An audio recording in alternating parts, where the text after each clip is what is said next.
Ya, baik, selamat pagi untuk kita semua.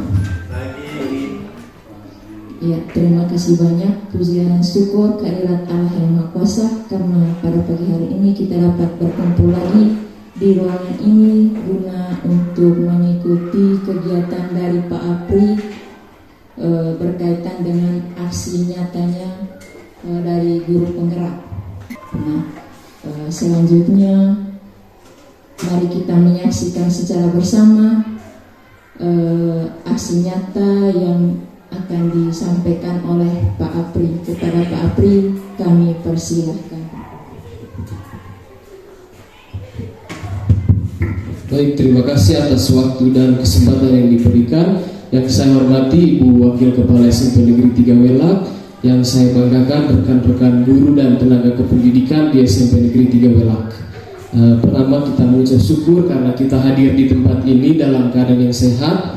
Yang kedua, saya mengucapkan terima kasih karena Bapak Ibu sekalian berkenan untuk hadir pada kegiatan hari ini, menyita waktu. Kegiatan kita hari ini adalah aksi nyata untuk kegiatan saya untuk pendidikan guru penggerak untuk modul 1.4.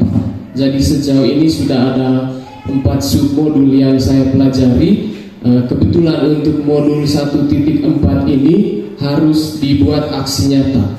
Jadi kita akan melakukan aksi nyata ini dalam bentuk diseminasi, topiknya tentang budaya positif. Jadi apa yang akan saya sampaikan di sini semuanya adalah apa yang telah saya pelajari. Jadi bukan dari saya, tapi dari topik yang telah saya pelajari. Jadi pada kegiatan diseminasi ini saya hanya meneruskan apa yang sudah saya pelajari untuk kita bahas bersama. Jadi saya minta sebentar untuk ada sesi untuk diskusi juga. Jadi topik hari ini adalah budaya positif, disampaikan oleh saya Gaudentius Francisco de Passionis. Saya calon guru penggerak angkatan 11. Jadi saya minta kesediaan kita untuk hadir seutuhnya pada kegiatan hari ini. Ada suruh senyum 30 detik. Ibu ini sudah senyum lebar karena topiknya budaya positif. Jadi kita memulainya dengan senyum. Nah, ini seperti biasa sebelum memulai sesi kita harus buat kesepakatan forumnya. Jadi di sini saya menawarkan 2 poin. Misalnya poin yang pertama saling menghargai pendapat. Poin yang kedua menjadi pendengar yang baik. Mungkin ada hal lain yang mau disepakati untuk sesi ini, atau kita tambah karena sudah ada snack. Ya, oke, terima kasih Pak Rudi. Bisa sambil snack untuk sesi forum diseminasi ini. Jadi silakan Bapak Ibu sambil snack. Ada lagi mungkin atau sudah pas? Oke, sudah pas. Nah, di sini ada beberapa topik yang akan disampaikan. Jadi di sini terkait budaya positif ini dikatakan bahwa guru zaman sekarang itu untuk bisa menerapkan budaya positif di sekolah harus bisa menerapkan konsep-konsep inti. Jadi di sini sebentar ada disiplin positif. Disiplin positif ini kita pernah jadikan sebagai RHK di PMN semester 1. Disiplin positif sebenarnya ada keterkaitan juga dengan RHK yang kita pilih kemarin tentang keteraturan suasana kelas untuk semester 2. Juga ada motivasi perilaku manusia, ada keyakinan sekolah, pembuatan keyakinan kelas. Nah, ini berhubungan dengan RHK-nya kita, keteraturan kelas. Tentang keyakinan kelas sebentar kita pelajari. Dan kebutuhan dasar manusia, ada 5 posisi kontrol guru, dan ada segitiga restitusi. Itu topik-topik yang akan kita pelajari. Yang pertama, disiplin positif. Mungkin saya akan memulainya dengan pernyataan setuju atau tidak setuju. Jadi Bapak Ibu nanti bisa memberikan pendapat setuju atau tidak. Pernyataan pertama, mengkritik dan membuat murid merasa bersalah itu dapat menguatkan karakter murid. Apakah Bapak Ibu setuju atau tidak setuju? Tidak setuju. Oke, terima kasih Ibu Vera Parudi. Pardi setuju? Oke. Ya, pernyataan yang kedua, hukuman dapat membuat murid menjadi lebih disiplin.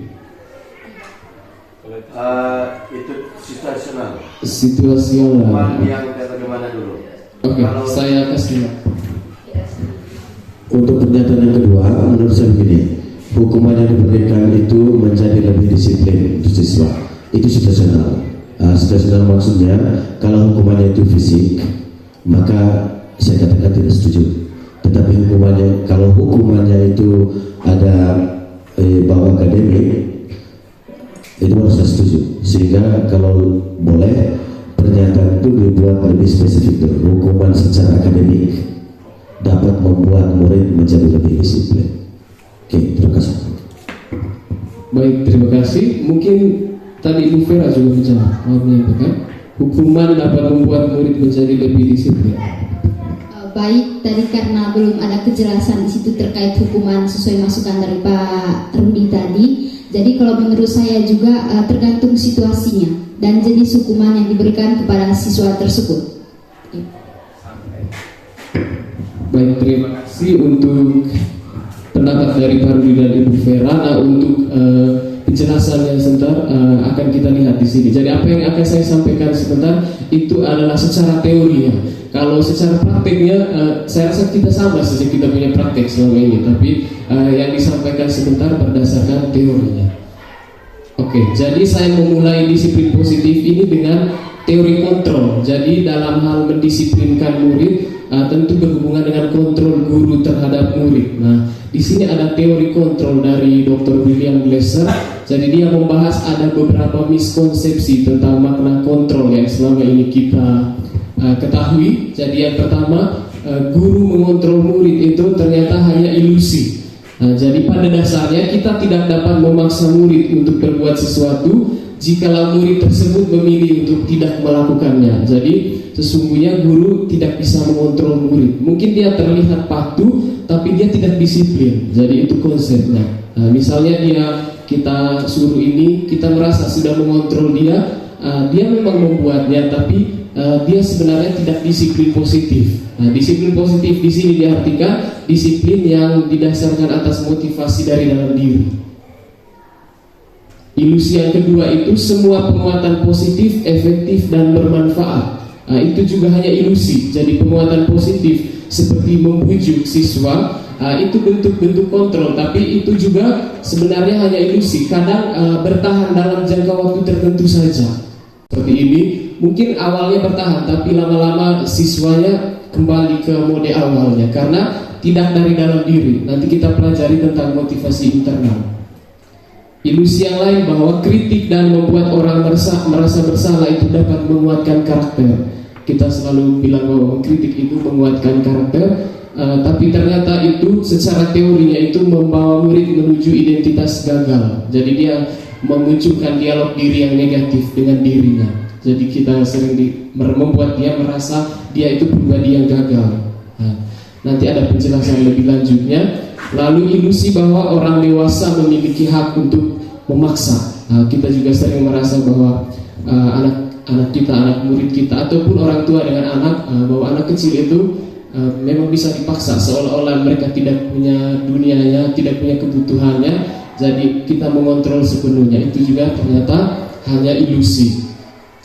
Nah, dalam teori kontrol ini, dalam topik budaya positif ini, kita sebagai guru diharapkan dapat memahami paradigma baru dari teori kontrol ini. Misalnya kalau saya itu dari beberapa poin itu, saya paling senang dengan topik tentang perilaku buruk dilihat sebagai suatu kesalahan. Itu pikiran kita selama ini, termasuk saya juga. Misalnya anak berbuat salah, anak berbuat pelanggaran, maka kita melihat itu murni sebagai sebuah kesalahan tanpa mengetahui motifnya. Tapi di teori kontrol itu dikatakan semua perilaku manusia, perilaku terburuk pun itu adalah cara terbaik yang dia buat untuk memenuhi kebutuhannya dia.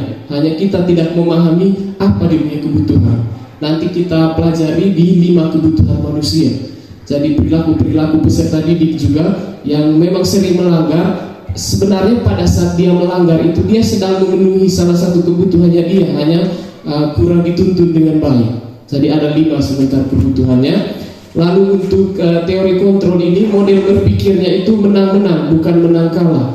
Kalau stimulus respon seperti hukuman itu, model berpikirnya itu menang kalah. Jadi Guru pasti selalu menang karena kita yang menghukum.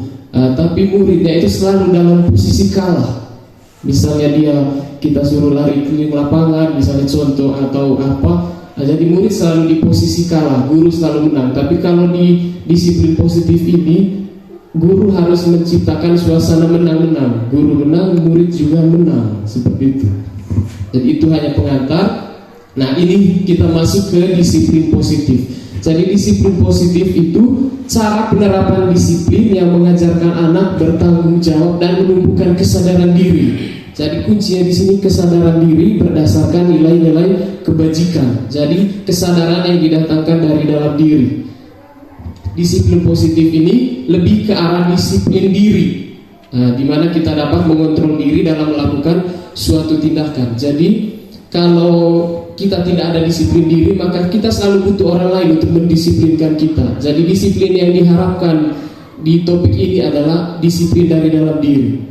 Nah, disiplin diri membuat murid menyadari dan memahami berdasarkan motivasi internal. Jadi bukan akibat paksaan, pujian ataupun hukuman. Jadi yang diharapkan kita mampu mendisiplinkan murid dengan menumbuhkan motivasi internal. Jadi jangan dia kerja tugas karena takut dihukum. Nah, itu berarti tidak ada disiplin di situ sebenarnya. Dia hanya takut. Terus dia misalnya kerja tugas hanya untuk dipuji, itu juga ada motivasinya masih eksternal, bukan dari dalam diri. Nah, di sini kita diharapkan menumbuhkan disiplin diri itu terkait nilai-nilai kebajikan. Jadi ada banyak nilai kebajikan yang universal, tapi di kita punya sistem pendidikan yang saat ini paling sering digaungkan itu profil pelajar Pancasila.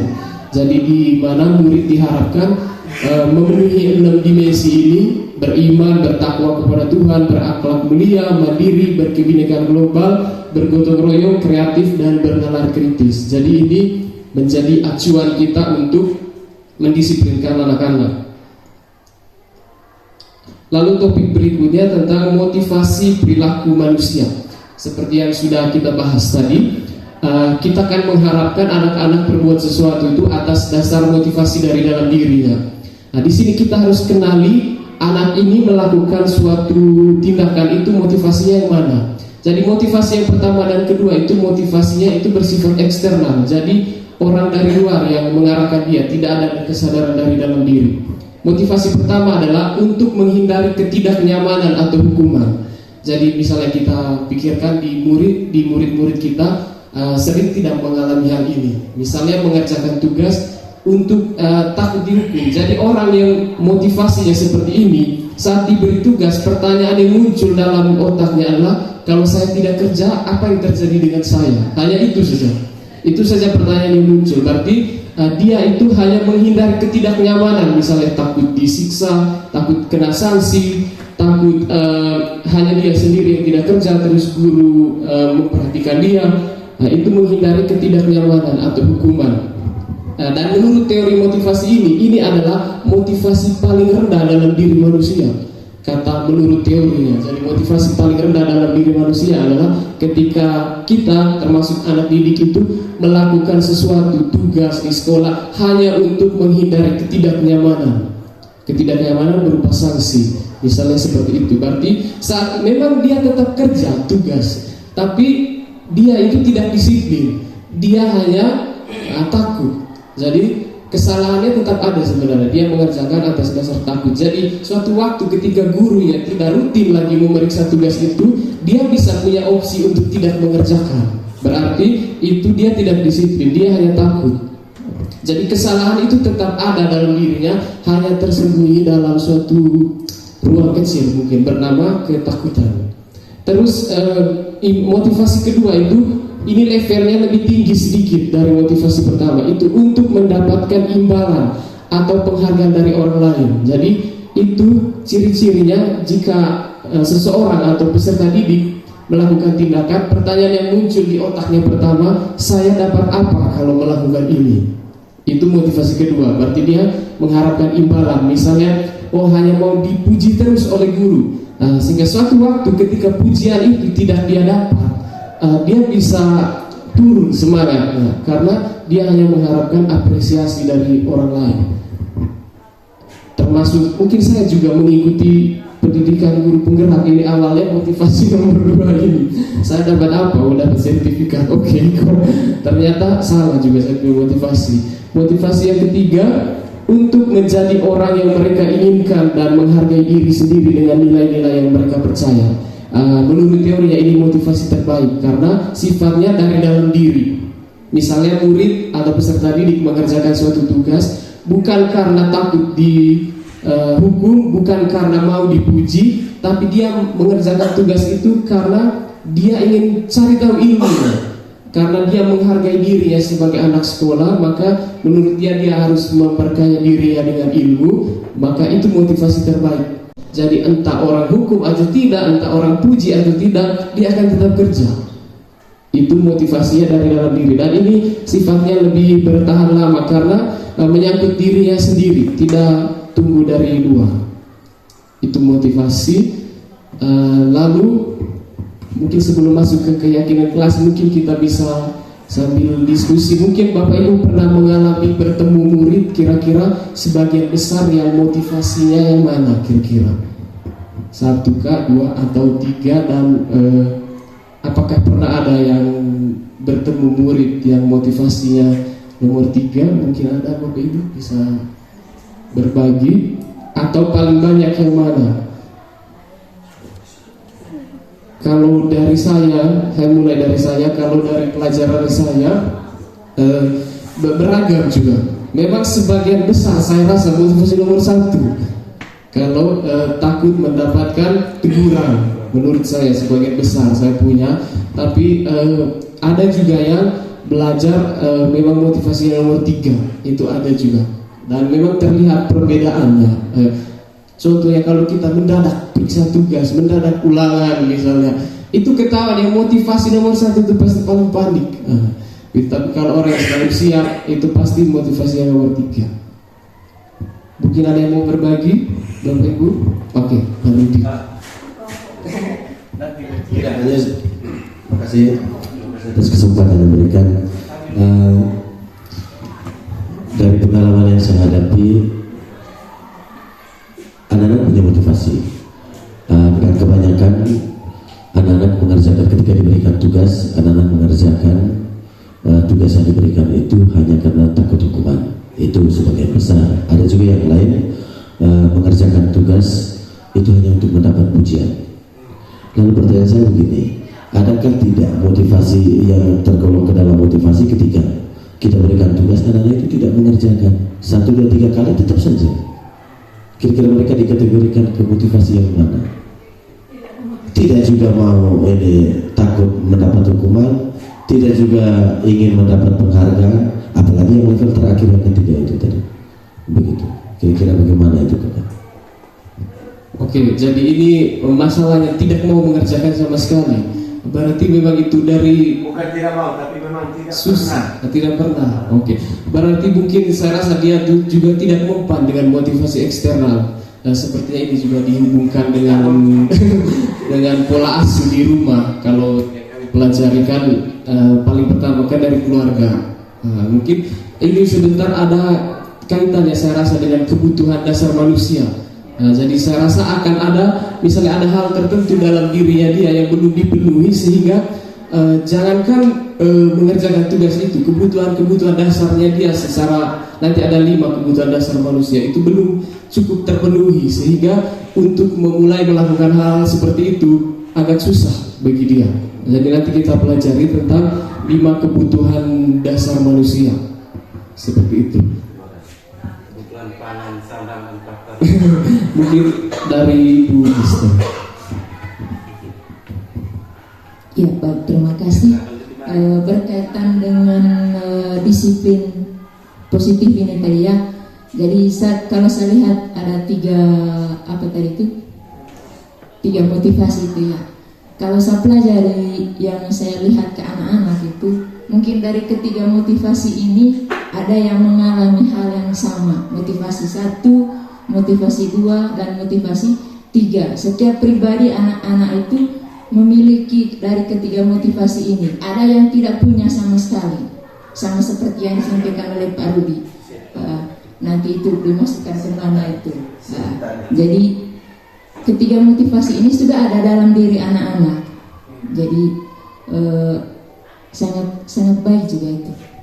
Ya. Jadi itu saja dari saya. Betul sekali menurut Ibu Dis. Sebenarnya kan mereka itu punya ciri itu semua, hanya tinggal dipertebal. Mau memunculkan pakai motivasi yang mana, itu kayaknya perannya orang-orang yang lebih dewasa, entah bukan hanya guru tapi orang tua.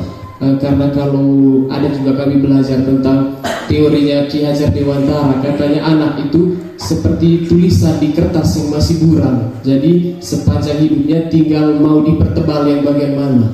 Begitu. Jadi mungkin motivasi juga seperti itu. Tinggal kita arahkan untuk senantiasa punya motivasi yang nomor 3. Nah, di sini kita selanjutnya membahas tentang keyakinan sekolah atau keyakinan kelas.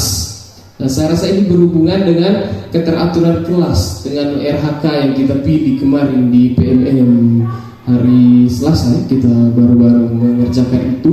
Nah, ini juga berhubungan dengan disiplin positif RHK PMM semester 1. Jadi katanya sekarang itu kita harus membuat keyakinan kelas minimal, bukan hanya sebagai wali kelas tapi guru mapel juga. Jadi contohnya tadi sesingkat di sesi ini pun kita buat tadi, kalau tadi kesepakatan, jadi itu yang menjadi pedoman kita untuk menjalani suatu tugas tertentu. Nah, kalau apalagi kalau di kelas itu wali kelas bisa mengawali semester yang baru itu dengan membuat keyakinan kelas. Begitu juga guru mata pelajaran. Jadi kalau dulu kuliah sih sering dosen misalnya membuat istilah yang dulu kontrak kuliah, misalnya awal semester harus begini-begini, jadi tinggal pakai itu sebagai pedoman. Nah, di kelas juga kalau peraturan itu mungkin terlalu mengikat, tapi yang dipakai istilah sekarang keyakinan kelas. Nah, keyakinan kelas itu, keyakinan sekolah bisa juga dibuat. Kalau sudah membuat keyakinan kelas itu berupa pernyataan-pernyataan universal yang mudah diingat dan dipahami dan harus diterapkan di lingkungan sekolah. Jadi harus mudah dipahami. Nanti ada contohnya. Jadi di sini guru berperan dalam mewujudkan terbentuknya keyakinan kelas, tapi harus melibatkan murid. Jangan begini kita hanya langsung, oh ini kita punya keyakinan kelas, langsung kasih, langsung tempel. Murid juga bingung ini apa. Nah, jadi di sini ada sebentar prosedurnya. Ini prosedur pembentukan keyakinan kelas. Jadi saat kita masuk di pertemuan pertama, entah sebagai guru mapel atau guru wali kelas, kita tanya dulu, kira-kira di kelas ini atau di pelajaran ini kalian maunya seperti apa. Jadi harus ada sesi surah pendapat. Mungkin mereka mau tugasnya bagaimana, atau pengelompokan siswanya bagaimana. Karena kan kadang kita sering memaksa, misalnya si ini kelompok dengan ini, tapi ternyata ada cekcok di antara anak-anak itu. Jadi terpaksa selama 1 semester mereka berada dalam satu kelompok dengan orang yang tidak nyaman dengan mereka. Dan sepanjang 1 semester setiap kerja kelompok adalah beban bagi dia, misalnya itu. Nah, jadi kita harus curah pendapat dengan mereka, nyamannya mereka bagaimana, tapi kita arahkan juga, tidak semuanya dari mereka. Lalu kita suruh satu-satu tulis. Kalau misalnya kita di kelas, tulis di kertas kecil atau kalau pakai kertas post-it, tulis, tempel di depan. Menurut dia mau soroti bagian mana peraturannya. Bebas, anak-anak misalnya si A, oh kelas harus bersih, tidak boleh buang sampah gitu. Yang kedua misalnya harus tertib waktu, atau tidak boleh coret tembok, tidak boleh ganggu teman. Itu kan biasa murid menulis bebas. Nah, itu masih bersifat peraturan. Kalau hal-hal seperti itu karena mengikat. Keyakinan kelas tuh harus pakai kalimat positif.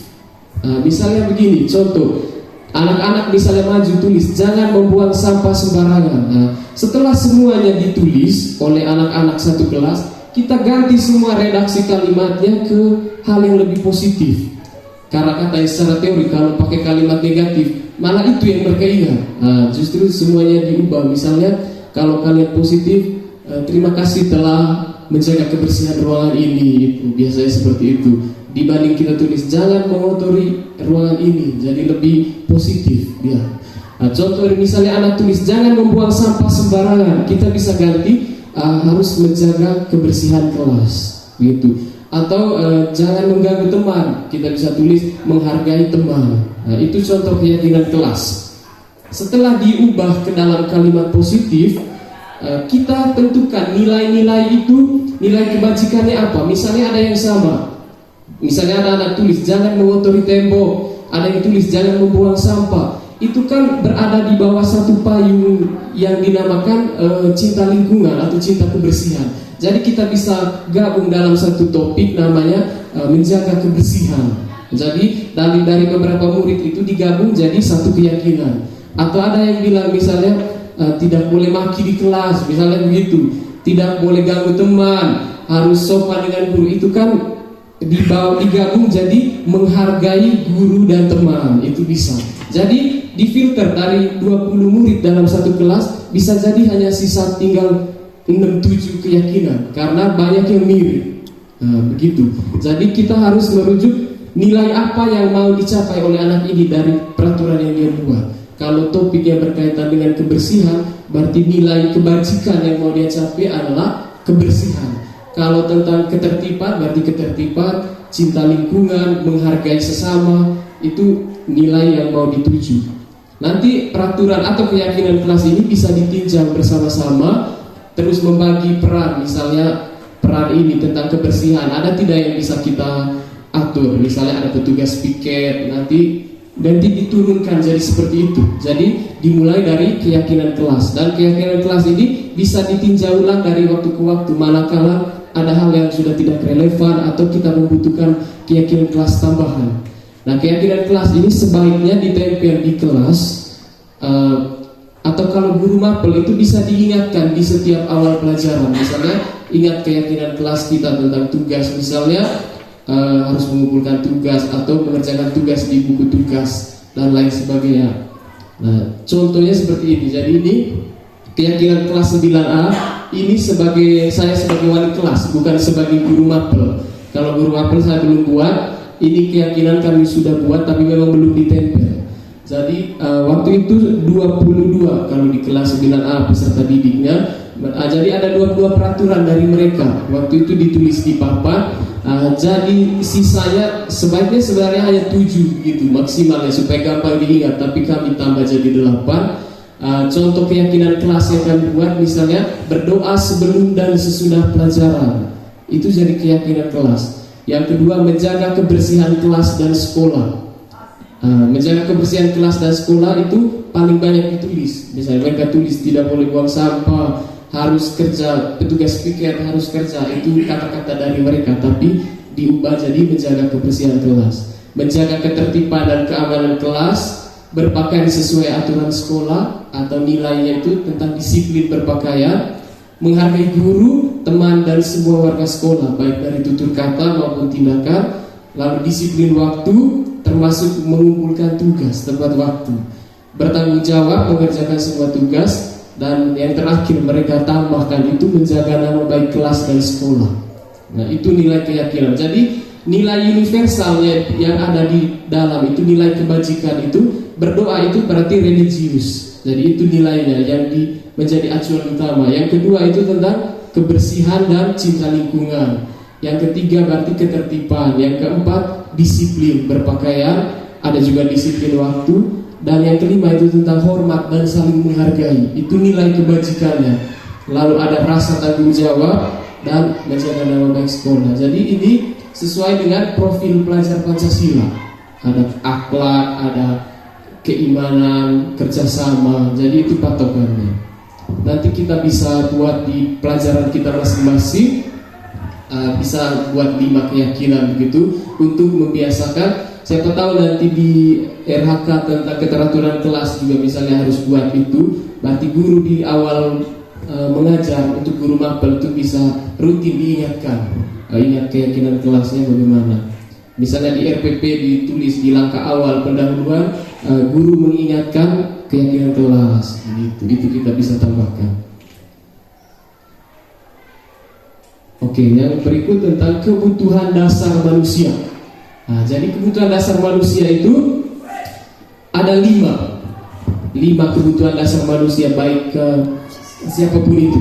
Ini 5 kebutuhan dasar manusia berdasarkan teori. Jadi kebutuhan pertama itu bertahan hidup. Kebutuhan kedua kasih sayang dan rasa diterima. kebutuhan ketiga itu penguasaan atau power. Yang keempat itu kebebasan, dan yang kelima itu kesenangan.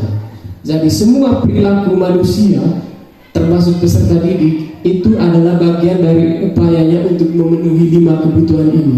Termasuk pelanggaran-pelanggaran yang mereka buat, itu adalah mereka sedang berupaya, berarti ada yang belum terpenuhi dari kebutuhan itu. Jadi mereka memenuhinya mungkin dengan cara yang salah dan tidak sesuai dengan harapan.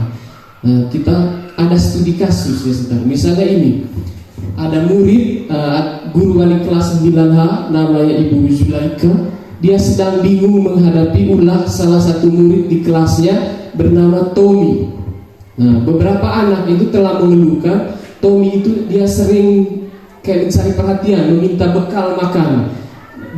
Temannya bawa bekal makan siang, dia selalu minta, kadang ambil dengan paksa. Nah, jadi itu menimbulkan keresahan di teman kelasnya. Lalu jika Anda menghadapi situasi seperti Ibu Zulaika sebagai wali kelas, apa yang akan Anda lakukan? Dan menurut Anda, seharusnya Tommy, kira-kira apa alasan Tommy melakukan ini?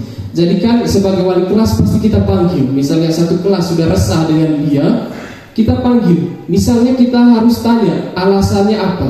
Nah, ini ada 5 tipe alasan dari Tommy. Misalnya jika Tommy mengatakan bahwa dia rebut bekalnya teman itu karena ia lapar dan orang tuanya tidak membawakan makanan, jadi memang itu saat itu dia sedang memenuhi kebutuhan pokoknya dia untuk bertahan hidup. Jadi misalnya anak di rumah mungkin tidak sarapan, datang sekolah, jadinya di sekolah dia untuk bertahan hidup, perutnya itu belum terpenuhi.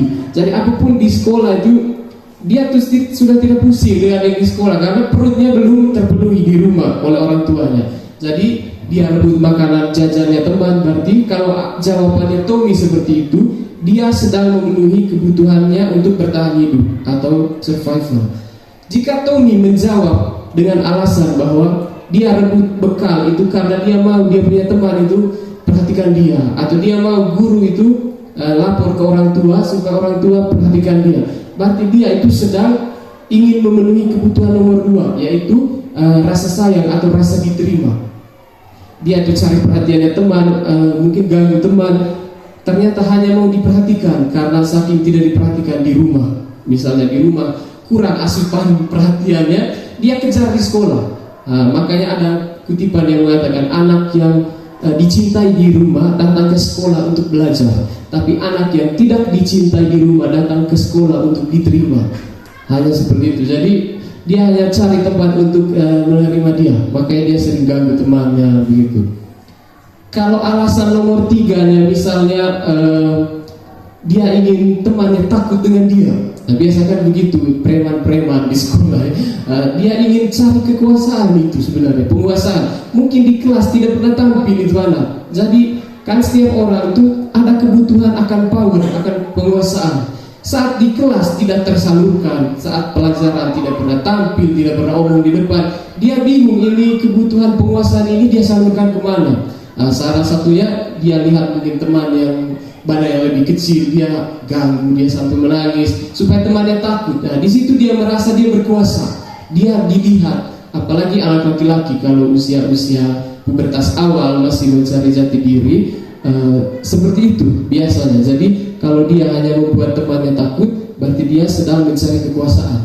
Jadi makanya sebaiknya di kelas kita ratakan untuk kesempatan untuk tampil di kelas itu. Usahakan tetap kasih juga anak-anak yang mungkin secara kemampuan kurang, tapi tetap kita beri ruang untuk meminimalisir dia mencari jalan lain.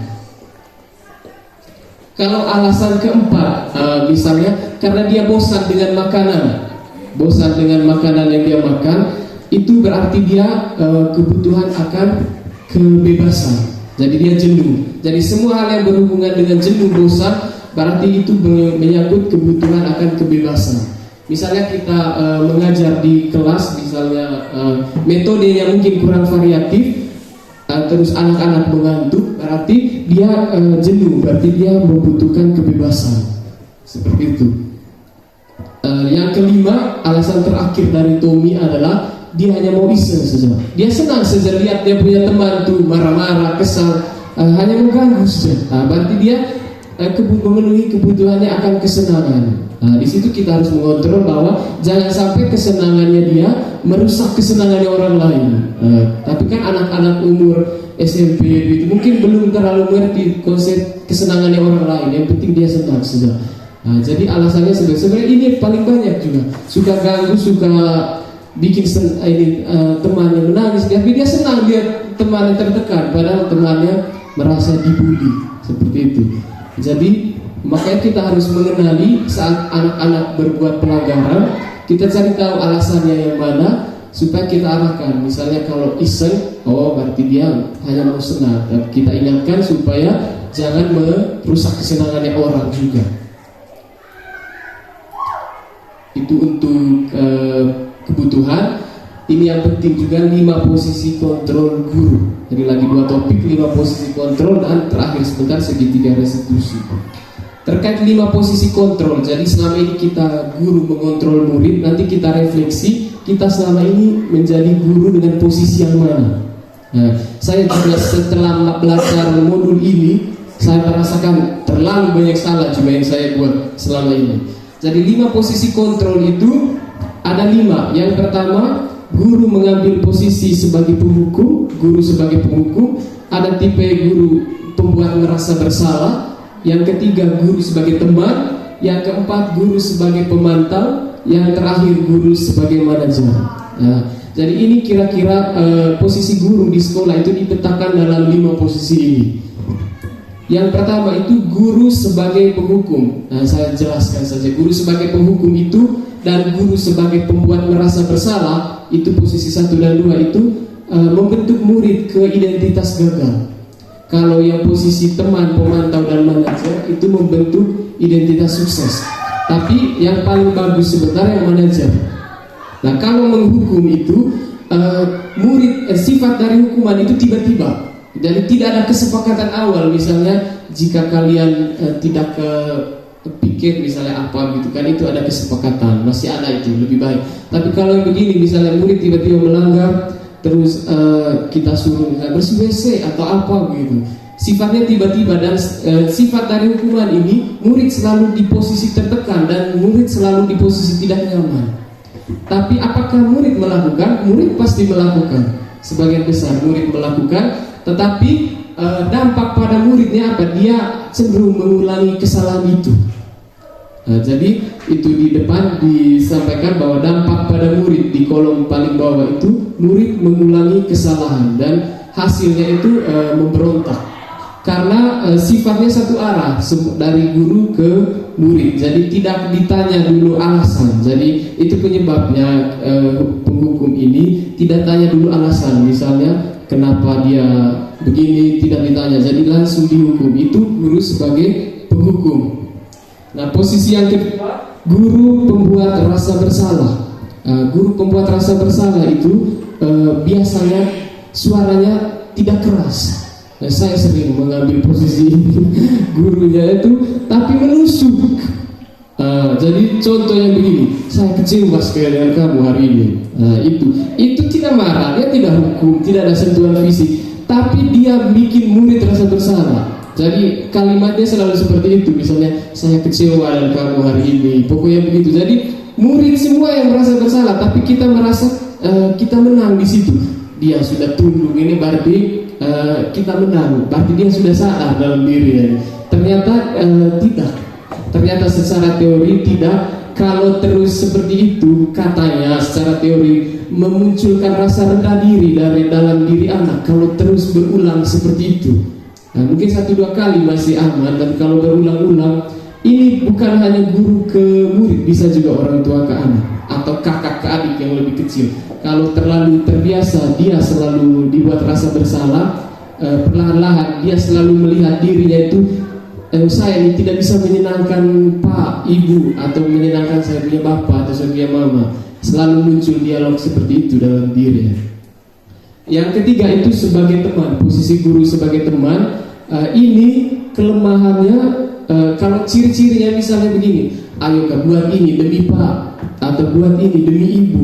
Itu misalnya tolong kamu buat ini, kamu tidak sayang pak, tidak sayang ibu kah? Atau kalau orang tua, kamu tidak sayang papa kah? Tidak sayang mama kah? Itu posisi kontrol sebagai teman waktu itu.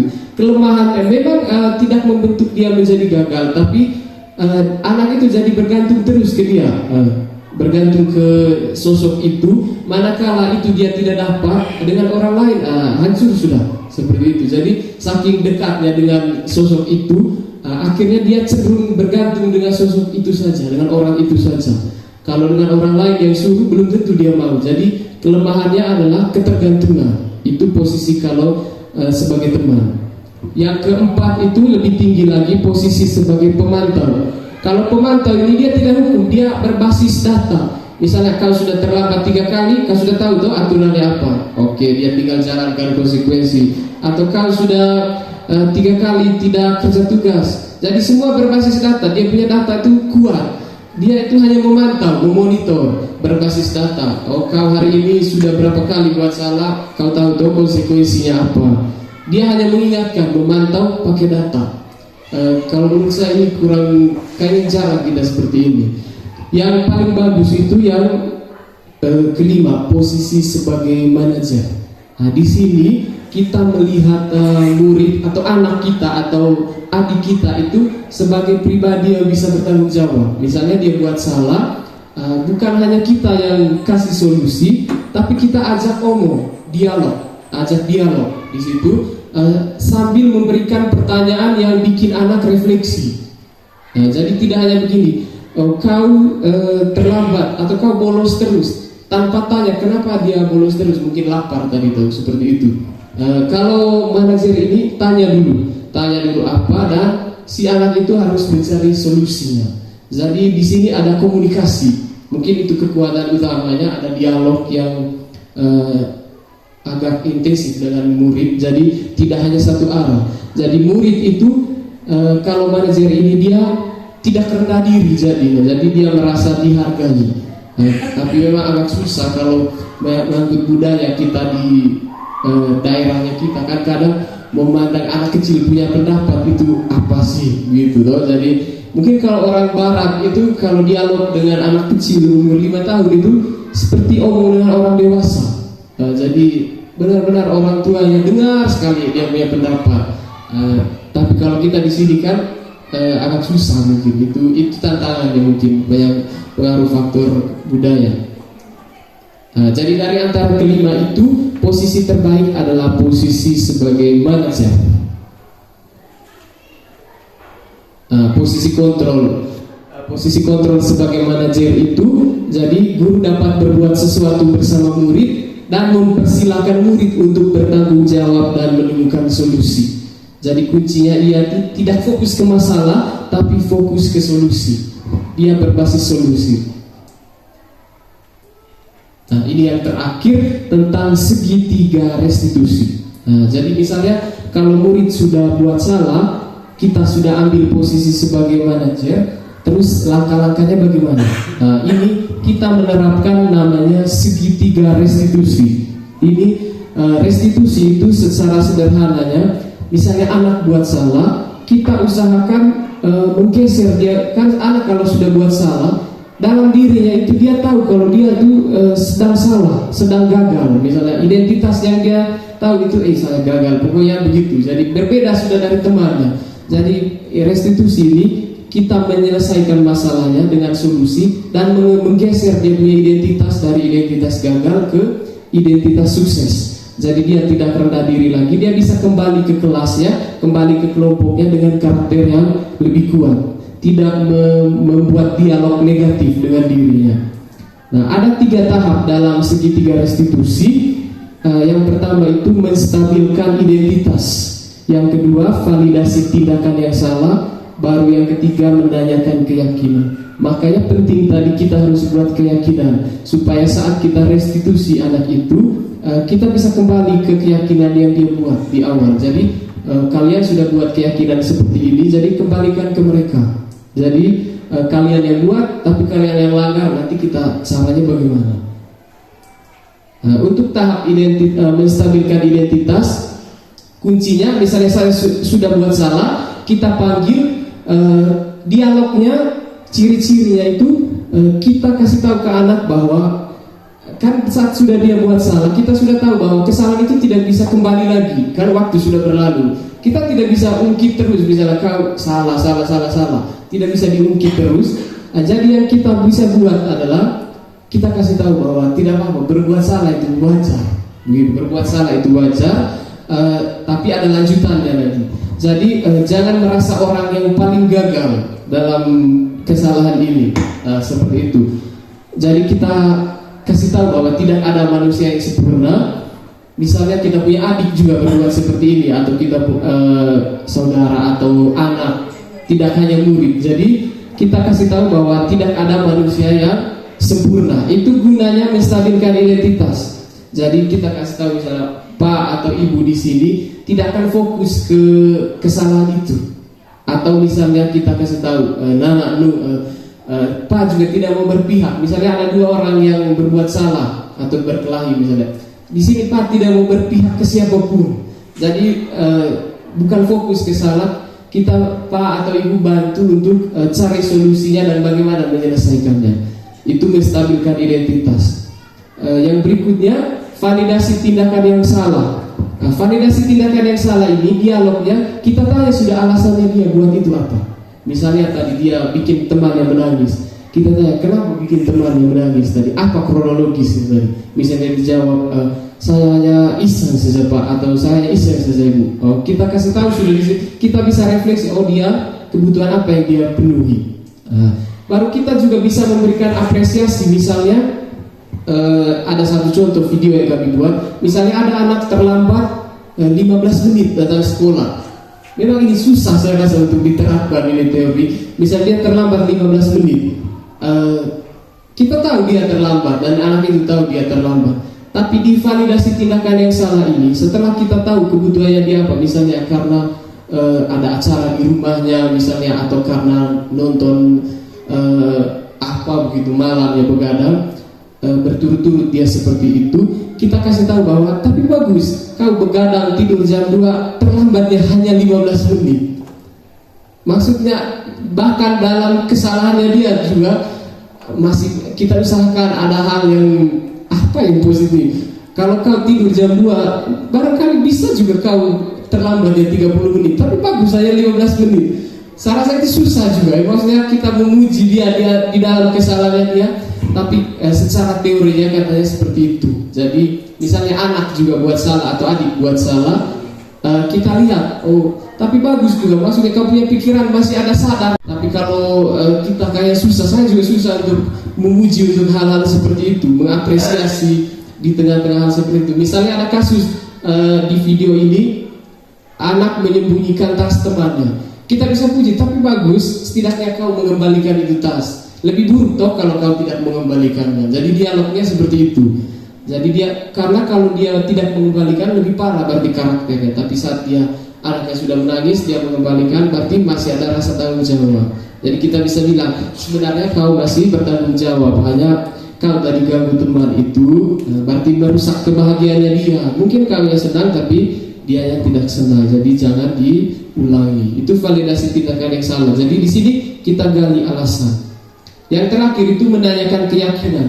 Setelah dia sudah divalidasi, kita kembali sudah keyakinan kelas. Misalnya untuk anak yang ganggu teman, masih ingat dulu di kelas kita keyakinan bagaimana? Misalnya dia jawab, harus saling menghargai. Nah, kira-kira ini menghargai tidak?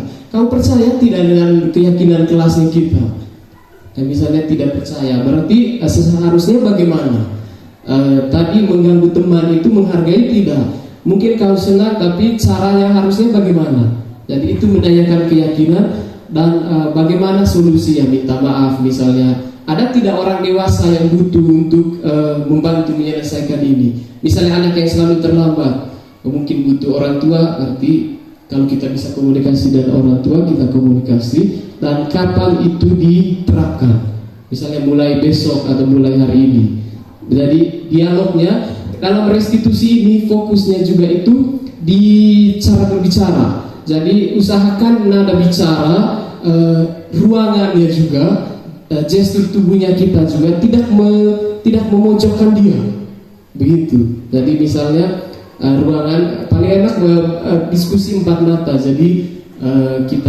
Jadi kita bikin bagaimana saja enaknya suasananya begitu, supaya, tapi ini tantangan karena tidak semua anak bisa terbuka. Ada motif apa yang dia sembunyikan dalam dirinya, itu tantangan dari restitusi ini. Jadi ini kembali ke guru masing-masing, tekniknya kita nyamannya itu masing-masing guru sudah itu. Tidak, ini hanya teori, yang penting menanyakan keyakinan. Kalau anak-anak yang sering omong, mungkin dia gampang kasih tahu alasannya, tapi yang anak tertutup itu yang paling susah. Apa hal yang dia sembunyikan dari perilakunya? Terus apakah restitusi ini harus utuh 3 tahap dilakukan? Tidak harus. Situasional, misalnya kesalahannya tidak terlalu bagaimana, kita bisa langsung, misalnya inti dari restitusi adalah kasih pertanyaan yang bikin dia bisa menjelaskan. Tidak harus, bukan pertanyaan yang hanya jawab ya tidak. Tapi misalnya kita tanya kenapa buat begini, apa gitu. Tidak harus utuh dari awal, tapi kalau memungkinkan kesalahannya agak parah, agak cukup merugikan orang, kita bisa lakukan 3 tahap utuh. Tapi kalau tidak, kita inti dari restitusi adalah kita bikin dia refleksi, itu saja intinya, dan menemukan solusi. Tidak hanya jawab ya, dan komunikasinya 2 arah. Itu inti dari restitusi. Jadi saat kita melakukan restitusi, posisi kontrol yang kita ambil berarti sebagai manajer. Jadi saat kita restitusi, kita juga memunculkan motivasi internal. Itu kaitannya, supaya dia ada disiplinnya, disiplin diri, bukan disiplin yang abu-abu yang karena rasa takut. Tapi apakah ini langsung dibuat dan langsung berubah? Tentu tidak. Yang penting teori yang kita tahu. Untuk prakteknya saya rasa pembiasaan itu kan disesuaikan dengan kita masing-masing. Tidak harus juga kita langsung mempraktekannya secara utuh. Minimal kita tahu teori. Siapa tahu di kemudian hari dibutuhkan teorinya. Saya juga belum menerapkan ini seutuhnya. Seperti yang saya bilang, posisi kontrolnya saya selama ini sering membuat rasa bersalah, dan posisi kontrol teman begitu. Jadi itu juga belum diterapkan dengan baik. Tapi setidaknya kita tahu teorinya. Mungkin itu untuk hari ini topiknya. Selanjutnya mungkin Bapak Ibu ada yang mau berbagi kira-kira posisi kontrolnya Bapak Ibu. Kalau saya tadi kan membuat merasa bersalah dan teman. Menurut Bapak Ibu kira-kira selama ini berada di posisi mana? Terus kalau restitusi kan ada 3 tahap. Kalau saya mungkin pernah buat yang tanya alasan, tapi saya tidak tahu kalau itu namanya restitusi. Kira-kira Bapak Ibu selama ini pernah melaksanakan tahapan yang mana dalam restitusi itu, dan mungkin bisa dibagikan juga supaya kita saling tahu. Mungkin ada Bapak Ibu? Oke. Dari Ibu Bakasya. Baik, terima kasih. Saya merasa tertarik sekali dengan materi restitusi ini ya, yang berkaitan dengan 5 kebutuhan pokok guru itu. Saya baru tahu bahwa ternyata ada teori yang berkaitan dengan kebutuhan 5 kebutuhan pokok guru itu. Karena selama ini sudah hampir belasan tahun saya menjadi guru, saya tidak pernah temukan materi ini. Saya tidak tahu teman-teman yang lainnya. Bagi pribadi saya baru temukan ini. Ternyata ada materi yang berkaitan dengan 5 kebutuhan pokok guru. Jadi baik, yang saya lakukan selama ini mungkin ada di kebutuhan 1, 2, ya di posisi yang ketiga, ataukah di keempat atau yang kelima. Jadi yang kelima ini saya baru mengalami bahwa ternyata ada peserta yang mengalami persoalan, lalu mereka mencarikan saya sebagai manajernya. Jadi ketika saya tanya, mereka menceritakan, saya kasih kesempatan kepada mereka untuk menceritakan tentang persoalan yang mereka hadapi. Sudah saya kasih tahu mereka, langsung mereka menceritakan dari A sampai Z, begini-begini. Lalu saya kasih tahu mereka, jadi itu semua persoalan kalian hadapi itu membuat kalian menjadi punya keyakinan dan punya kekuatan bahwa dengan persoalan itu membuat kalian menjadi lebih dewasa lagi untuk berpikirnya. Biarkan orang menilai bahwa kita ini begini-begini, kita jalankan saja jika memang di mata kita itu benar, ya. Tapi kalau menurut mereka itu salah, ya kita jalankan saja, ya. Jangan terlalu peduli dengan kata mereka bahwa yang kau lakukan itu adalah salah, tapi itu sebenarnya tidak. Jadi kita yakin saja bahwa yang saya lakukan itu adalah baik. Jadi jangan kembali ke belakang mengingat persoalan itu. Pokoknya saya kasih jalan saja yang terbaik buat mereka sampai mereka yakin bahwa yang saya kasih itu baik menurut mereka dan ada manfaatnya.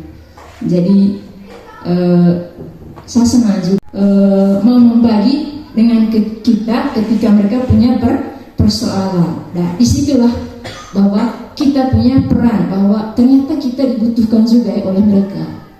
Ya, karena kita yang pikir sama kami kan sebagai guru, jadi siswa terus ya membutuhkan kita. Lalu siswa, di saat mana siswa membutuhkan kita? Ya. Yang jelas di saat mereka punya persoalan, disitulah peran kita sebagai manajer. Bukan sebagai penghakim terus atau penghukum begitu. Kita harus tahu juga mencari persoalannya. Kenapa sampai begitu? Jangan langsung menghukum saja, seperti yang Pak Apri juga jelaskan. Jadi itu saja dari sayanya. Saya kembali. Oke, baik, terima kasih. Berarti apa yang Ibu disampaikan berarti sudah pernah mengalami posisi sebagai manajer, gitu. Berarti ada komunikasi dan komunikasinya tidak satu arah. Dan di situ berarti sudah pelan-pelan pernah melakukan restitusi, berarti. Iya, sudah. Berarti di situ pasti kita bisa rasakan bahwa ternyata mereka punya unek-unek mungkin lebih banyak dari gurunya sendiri juga. Jadi itu berarti Ibu Di sudah melaksanakan posisi sebagai restitusi, sudah mengalami posisi sebagai manajer dan melakukan segitiga restitusi. Oke, luar biasa untuk Ibu Di. Semoga makin banyak murid yang berani juga untuk direstitusi. Oke. Mungkin ada lagi dari Ibu guru BK. Kayak topiknya ini dia punya. Maaf melangkai. Baik, terima kasih. Di sini dari 5 posisi kontrol yang sering saya lakukan selama saya mengajar di sini, di guru sebagai teman dan guru sebagai manajer. Jadi mungkin karena sikap dan perilaku saya juga ke murid tidak terlalu, menurut mereka tidak terlalu kejam atau apa, saya terbuka dengan murid. Jadi begitu juga murid sangat terbuka terhadap saya. Jadi kebutuhan mereka, persoalan mereka, mereka sampaikan ke saya. Kemudian guru sebagai manajer juga di sini tadi, di setiap persoalan, di sisi lain saya sebagai guru BK juga. Jadi di setiap kali ada persoalan mereka sampaikan ke saya. Di situ saya sebagai guru BK juga membantu. Tentunya saya harus tanya kronologi sebab kenapa sampai terjadi. Nah, di situ juga saya tidak menyalahkan murid selama proses konseling namanya. Selama proses konseling saya tidak menyalahkan murid, tapi saya lebih fokus ke penyebab dan cara penyelesaian. Begitu. Baik, terima kasih Bu Vera. Tapi kalau yang guru sebagai teman, kayaknya memang banyak dari kita yang mengambil posisi itu. Terus guru sebagai manajer mungkin memang sering dilakukan, apalagi restitusi berkaitan dengan konseling untuk guru BK. Kayaknya memang guru BK paling sering melakukan itu.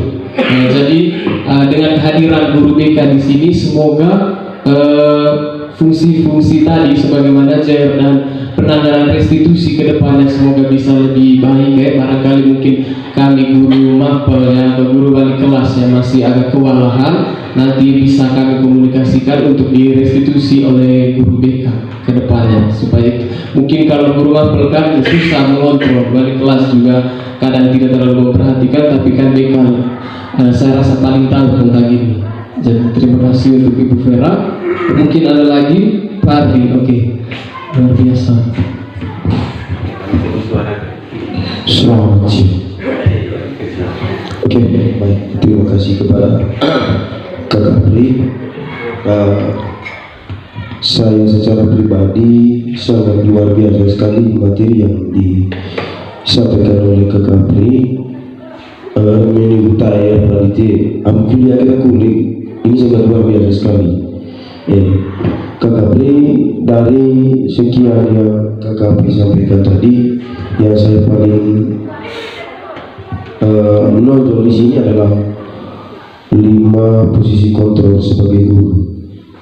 Saya secara pribadi Kak Apri, yang saya lakukan selama ini adalah poin nomor 1, nomor 2.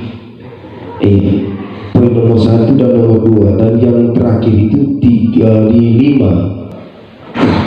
Karena selama ini kami dan Bapak Yohanes sebagai kesiswaan, sehingga mohon maaf Kakak Vera, karena Kakak Vera kan baru di sini, sehingga anak-anak jarang ke Kakak Vera ya, karena pasti Kakak Vera tahu tugas dari seorang BK itu apa ya, sehingga yang kami lakukan selama ini selalu kepada anak-anak, sehingga yang salah ya langsung tempeleng saja, yang salah selalu tempeleng, atau jangankan tempeleng, bersih lingkungan, kemudian bersih WC, apalagi yang lain ya. Sehingga Kak Apri, setelah saya dengar tadi materinya seperti itu, harapannya dan mudah-mudahan ke depan apa yang disampaikan oleh Kak Apri itu bisa dilaksanakan, karena menurut saya yang saya lakukan selama ini bukan untuk kepentingan saya, tetapi untuk kepentingan anak-anak, bukan untuk kebaikan saya, karena saya sudah posisi begini, tetapi saya bertujuan untuk kebaikan anak-anak. Tetapi sangat luar biasa materi yang Kakak Apri berikan. Terima kasih banyak materi yang Kakak Apri. Ya, terima kasih Pak.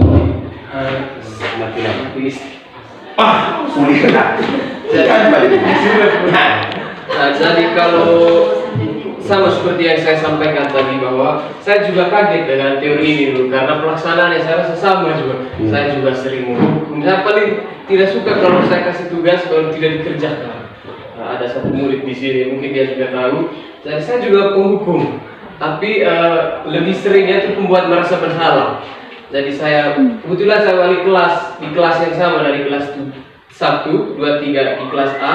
Jadi pernah anak menangis saya buat, tapi saya tidak marah, tapi saya buat merasa bersalah karena kronologisnya waktu itu saya les itu hari Senin. Jadi saya selalu les itu hari Senin waktu kelas 7-8 sampai sekarang juga, dan kelasnya kotor sekali. Padahal roster piket itu saya sudah edit baik-baik di Canva. Pokoknya saya les setengah mati baru saya masuk kelasnya kotor. Itu hari untuk marah juga tidak bisa lagi waktu itu, tapi mereka kejar saya ke ruangan.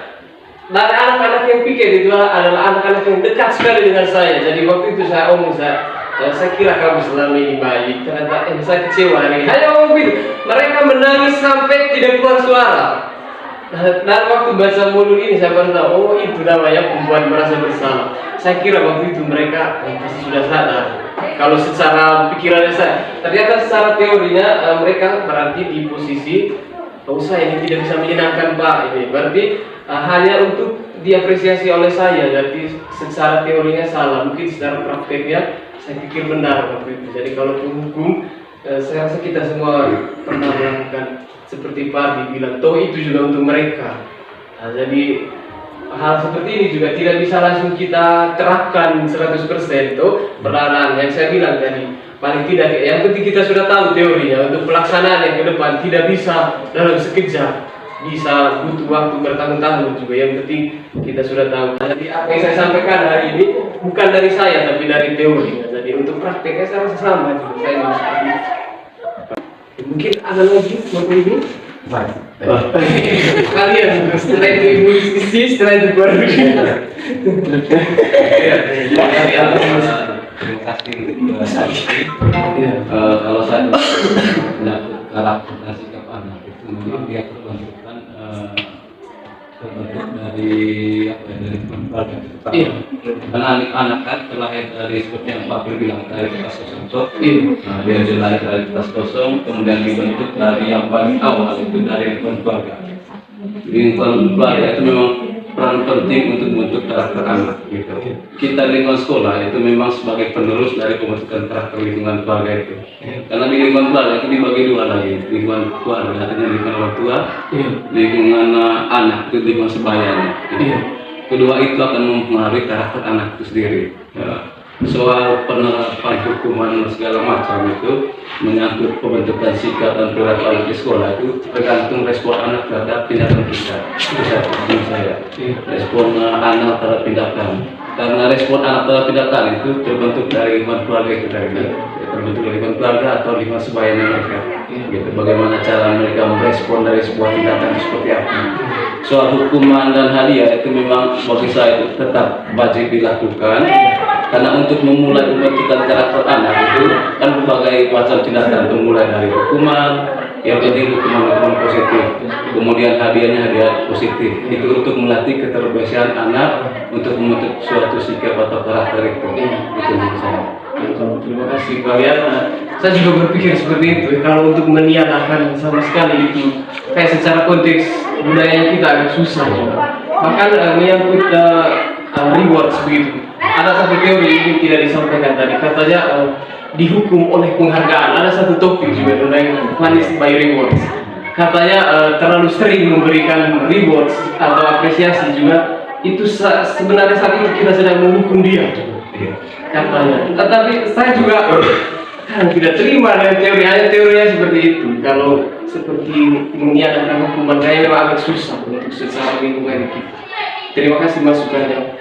Kemudian selanjutnya Ibu Sisi.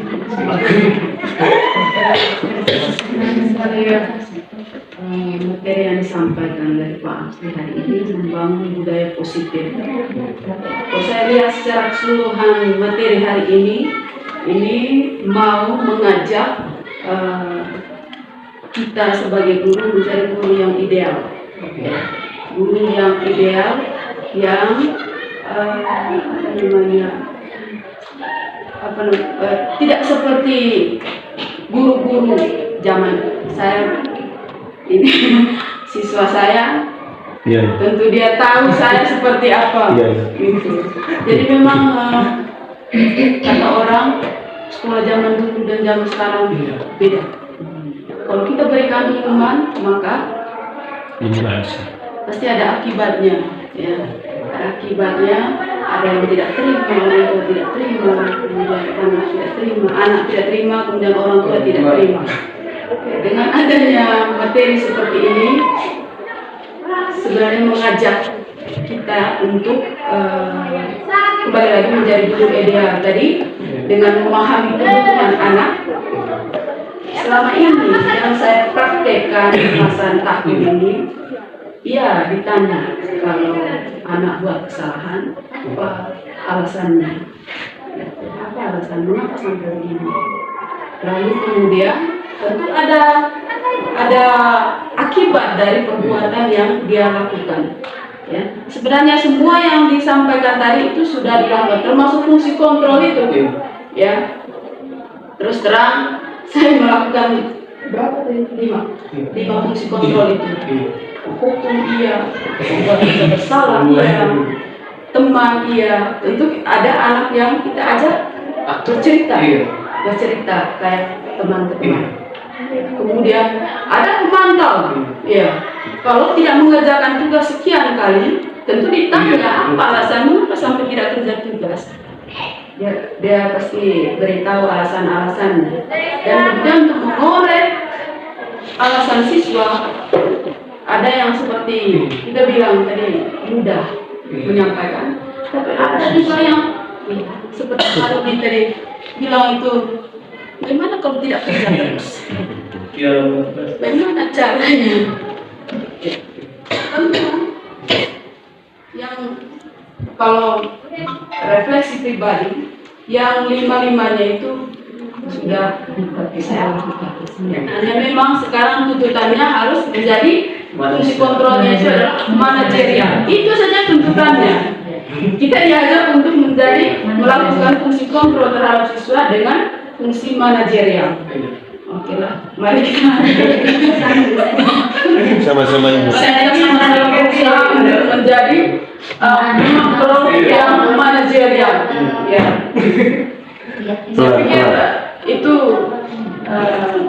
pendapat saya bahwa materi hari ini mau mengajak setiap guru untuk menjadi guru yang ideal. Tentu juga restitusi tadi, segitiga restitusi itu juga dilakukan. Jadi bagaimana anak-anak itu kalau melakukan kesalahan, tentu ditanya, kemudian bagaimana jalan keluarnya kalau dia melakukan kesalahan itu supaya lebih baik. Baik, terima kasih. Jadi karena lama mengajar ini sudah lama, jadi masih sudah mengalami. Jadi orang yang di posisi manajer itu pasti terlebih dahulu sudah di posisi teman, tidak bisa loncat. Jadi mungkin kita sama-sama pelan-pelan sesuatu itu. Termasuk untuk hukuman itu masih susah juga untuk kita terapkan. Mungkin ke depannya lihat situasional, kita yang tahu kapan harus melakukan. Jadi yang penting teorinya seperti itu. Jadi kembali lagi teorinya seperti itu, untuk pelaksanaannya mungkin kembalikan ke guru masing-masing. Kita yang tahu situasinya seperti apa. Profil pelajar Pancasila. Mungkin yang terakhir dari Oke, baik, terima kasih atas kesempatan kita.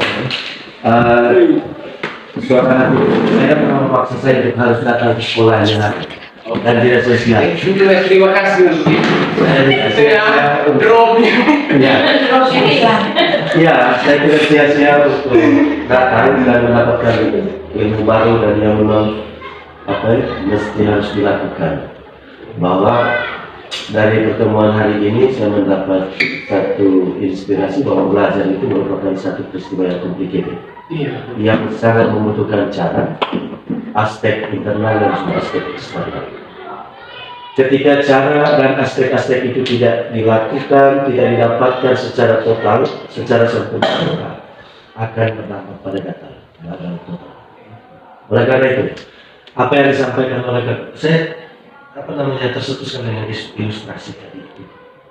Bagaimana dia mengilustrasikan kebutuhan siswa yang sangat membutuhkan kepedulian keluarga.